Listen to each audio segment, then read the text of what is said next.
Welcome to R5 TV news. Nereducherla మరియు గరిడేపల్లి పంచాయతీల పరిధిలో 33 ఎకరాల భూమిపై తీవ్ర వివాదం నెలకొంది. ఇంజం స్వప్న మరియు దయాకర్ రెడ్డి వారికి వారి తాతగారి వీలునామా ద్వారా సంక్రమించిన ఈ భూమిపై కోర్టు ఆర్డర్ ద్వారా హక్కు పొందినప్పటికీ స్థానిక పోలీసులు మాత్రం రెచ్చిపోయారు. స్వప్న చెబుతూ ఇది సివిల్ మ్యాటర్ సార్, ఇది కోర్టు డిగ్రీ కాపీ అని చూపించినప్పటికీ పోలీసులు అసలు లెక్క చేయడం లేదని ఆరోపించారు. పోలీసులే ఎదురు వర్గానికి మద్దతుగా నిలిచి అక్రమ కేసులు బనాయించి బెదిరింపులకు దిగుతున్నారని స్వప్న కన్నీళ్లతో ఆరోపించారు. అంతేకాదు, మీరు సెటిల్మెంట్కు రండి, మేమే మధ్యలో న్యాయం చేస్తామంటూ పోలీసులు పలుమార్లు హుకుం జారీ చేయడం ప్రజాస్వామ్యపరమైన వ్యవస్థల పట్ల అవమానకరమని, న్యాయ వ్యవస్థపై అవిశ్వాసాన్ని కలిగించేలా ఉందని ఆగ్రహం వ్యక్తం చేస్తున్నారు. కలెక్టర్ మరియు ముఖ్యమంత్రి ద్వారా మాకు న్యాయం జరగాలి అని కోరుతున్నారు. ఈరోజు నేరేడుచెర్ల మండలంలోని పోలీసు వారు కావచ్చు, లేదంటే రెవెన్యూ వారు కావచ్చు, ఇలా కొన్ని డిపార్ట్మెంట్లు వాళ్ళు ఈ రైతులకు సంబంధించిన భూమిపై కొంత వివాదం నెలకొని ఉంది. ఆ వివాదం గురించి మనం పూర్తి వివరాలు వారి మాటల్లో తెలుసుకుందాము. చెప్పండి, మీ పేరు ఏంటండి? నా పేరు దయాకర్ రెడ్డి. మాది నేరేడుచెర్ల మండలం ఇన్యవారిగూడెం గ్రామం, కందరవారిగూడెం గ్రామ పంచాయతీ పరిధిలో ఉన్నది. మాది భూ వివాద సమస్య అండి. అయితే మా తాతగారు ఇంజం చంటిరెడ్డి నుంచి నాకు వీలునామా ద్వారా నాకు ఆస్తి సంక్రమించిందండి. నా ఆస్తిని నన్ను ఆక్రమణ చేసుకొని నన్ను భూమిలోకి రానియకుండా, నన్ను పంట పండించుకోకుండా పలు విధాలైన పెద్ద మనుషుల ద్వారా బెదిరింపు చర్యలు పాల్గొంటూ నేరేడుచెర్ల పోలీసు, గరిడేపల్లి పోలీసులు మా మీద చాలా అక్రమ కేసులు పెట్టుకుంటూ సివిల్ వివాదాల్లో జోక్యం చేసుకుంటూ మమ్మల్ని బైండ్ ఓవర్ కేసులు పెడుతూ నా పొలంలోకి నన్ను అడుగు పెట్టకుండా, నీవు ఆ పొలంలోకి అడుగు పెడితే నీ మీద చాలా కేసులు పెడతామని బెదిరిస్తున్నారు సార్. ఈ భూమి మీకు ఎక్కడి నుంచి వచ్చింది? ఎన్ని ఎకరాలు? ఈ భూమి మా తాతగారు ద్వారా వచ్చింది సార్. మా తాతగారు స్వార్జితం.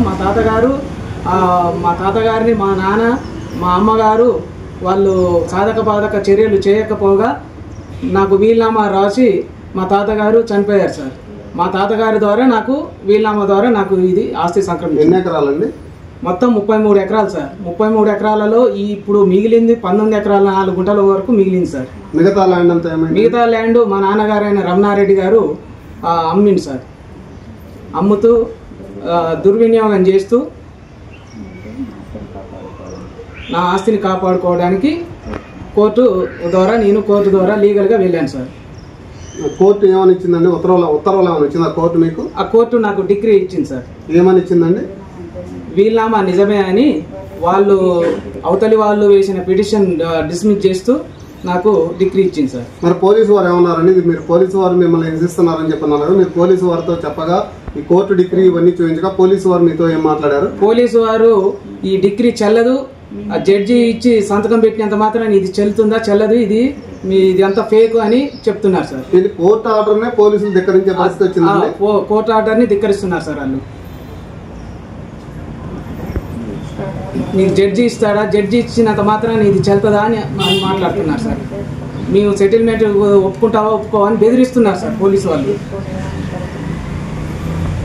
అలాగే ఇప్పుడు మేడం గారు ఉన్నారు, స్వప్న గారు. 19 ఎకరాల వచ్చేసరికి ఆయన మేడం గారికి రిజిస్టర్ చేయడం జరిగింది. ఆయనకు వచ్చిన వీలునామా నుంచి స్వప్న గారికి ఆయన ఆ డాక్యుమెంట్ పరంగా ఇక్కడికి అగ్రిమెంట్ చేయడం జరిగింది. ఇదే వివాదం మీద స్వప్న గారితో కూడా మాట్లాడదాము. నాకు ఫ్యామిలీ సెటిల్మెంట్ ద్వారా వచ్చిన ఈ 19 ఎకరాల 4 గుంటల ఆస్తిని అక్రమంగా కాజేయ తలిచి మా తోటి కోడళ్ళు నాన్నగారైన తుమ్ములూరి వెంకటరెడ్డి, మా ఆడపడుచు భర్త అయిన బైరెడ్డి శ్రీధర్ రెడ్డిలు ఈ ఆస్తిని అక్రమంగా కాజేయ కలిసి మా అత్త మామలకు మాయమాటలు చెప్పి నేరేడుచెర్ల పరిధిలో ఉన్న మా పట్టా భూములన్నిటినీ ఆక్రమణగా మిర్యాలగూడ సబ్ రిజిస్ట్రార్ ఆఫీసులో సబ్ రిజిస్ట్రార్ అరవిందర్ రెడ్డి గారికి లంచం ఇచ్చి అతని చేత వీలునామా రాయించుకొని దొంగతనంగా ఆ వీలునామాని రిజిస్టర్ చేయించుకున్నారు.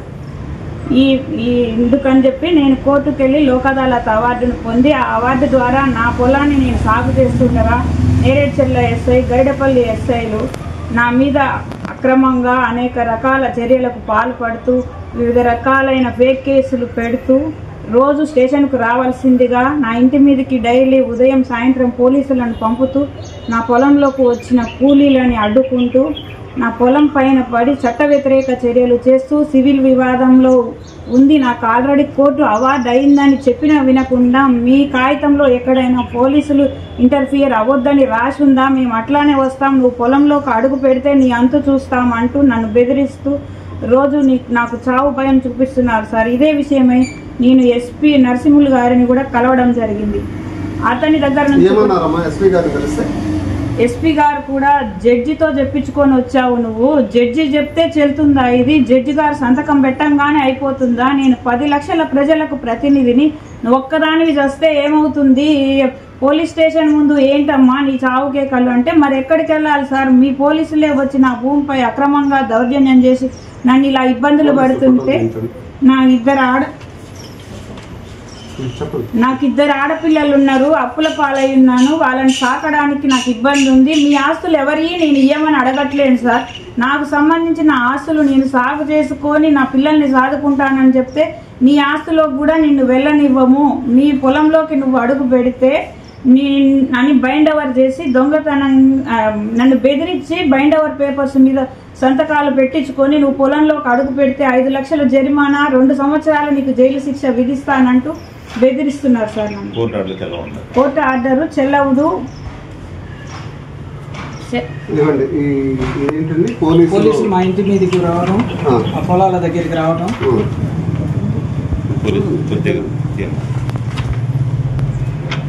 ఈ పోలీసు వారు ఇంటి చుట్టూ మేమేదో నక్సలైట్ లాగా ఎవరినో చంపిన వాళ్ళలాగా డైలీ ఇంటి చుట్టూ ఇలా రోజు పోలీసులు ఇంటి మీదకి వచ్చి నాకు 2 ఆడపిల్లలు ఉన్నారు సార్, ప్రతిరోజు ఇలాంటి చర్యలకు పాల్పడుతూ